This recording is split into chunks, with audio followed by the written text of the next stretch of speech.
Hello, I'm State Senator Dan Fyan, and I'm here to provide you with your weekly capital update.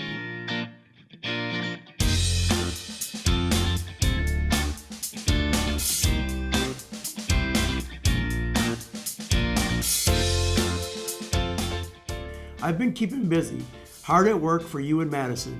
Let me share what I've been working on.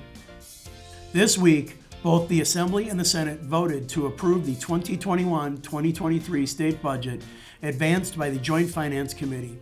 In both houses, the vote was bipartisan, and I was proud to vote in support of the Joint Finance Committee budget because I believe it includes many things that will help our community.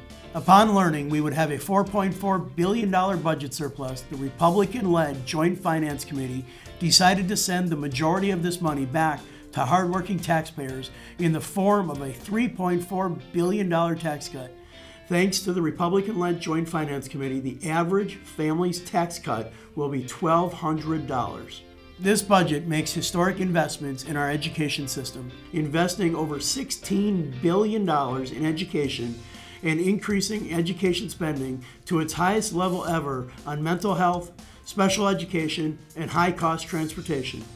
Overall, schools will receive an average of $2,900 more per student. Schools have never had this much money to teach Wisconsin students.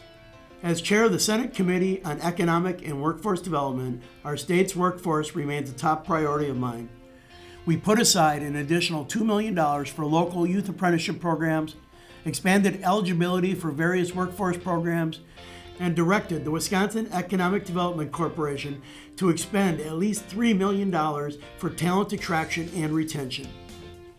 We invested in roads that each of us drive on every day. We funded a $100 million investment for local rural roads and increased general transportation aids. I drafted a budget motion supporting $26.9 million for renovations of the UW-Oshkosh Nursing and Education building, and I was excited that it was included in this budget.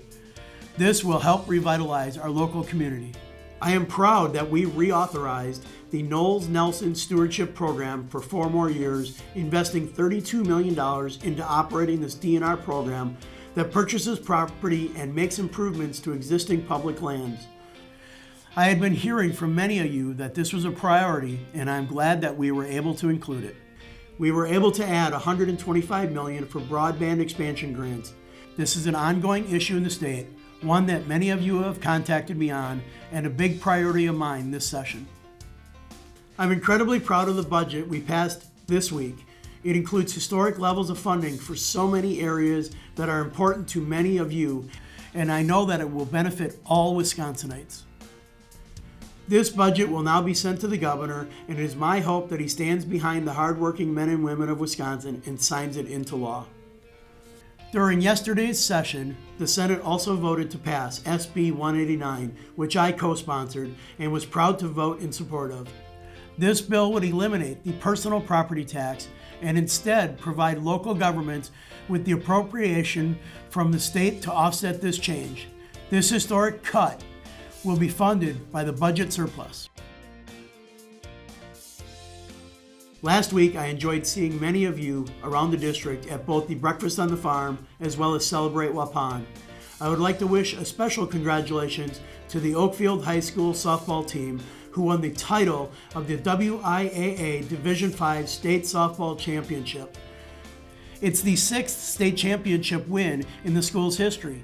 It's fantastic to see their hard work and dedication pay off. This weekend, there are many events taking place around the district in honor of Independence Day. I hope to see many of you at these festivities as we celebrate the birth of our great nation. Thank you and happy Independence Day. See you next time.